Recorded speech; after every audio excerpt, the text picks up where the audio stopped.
Hello guys, we are back with our next lecture. In this lecture, let us go through the next question, that is a GATE CSE 2012 question 35 guys, okay? Yes.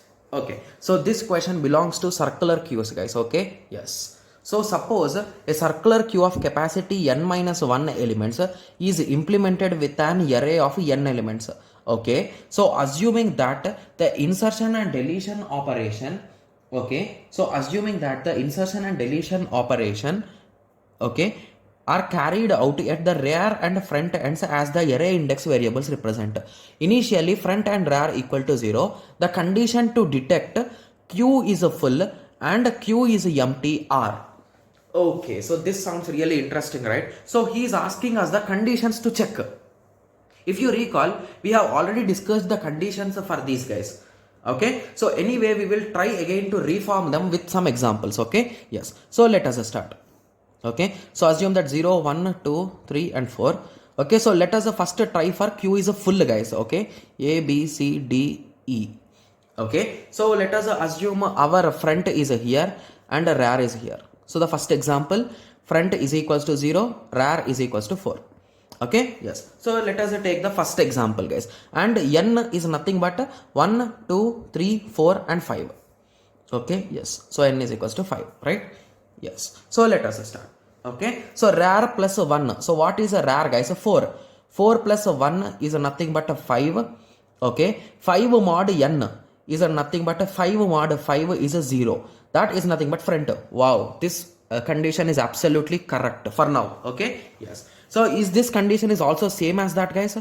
So rear plus 1 mod n front. Okay, hence this is also correct. Okay, so but this is wrong. So rear double equal to front. Is it true guys? Is rear double equal to front? No. Hence this option C is wrong guys. It's absolutely wrong, to be clear.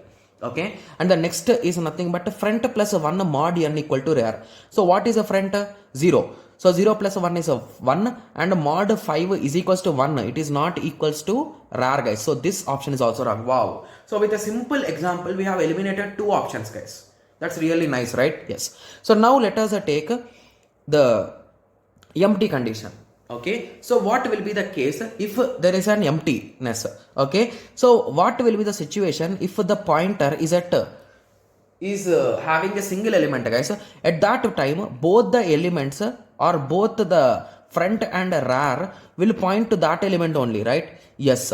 So at that time, if you delete that element, you will be setting its initial value to -1, right? So if you recall, or 0, -1 or 0, anything will work. Okay. Yes. So if you recall, what will be the condition guys? It is indirectly front equal to rear. At that time only you will check, right? So this is correct. And in second operation they give front plus 1.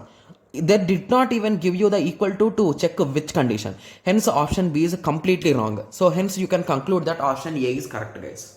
Okay, yes. So this question, few members will even solve it based on memory guys, because most of them will remember this condition, right? Yes. So I hope everyone got a clear idea, right? So I did not remember the condition, so I have just solved it with the 2 examples. That's it.